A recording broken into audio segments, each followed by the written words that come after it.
அந்த அறிவிப்போல் அன்ப தருவாளே சின்ன அறிவிப்பும் இன்று சுடுவாளே நீயும்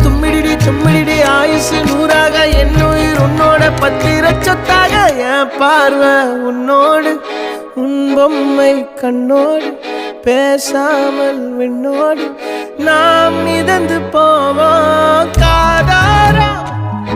அடியானாலும்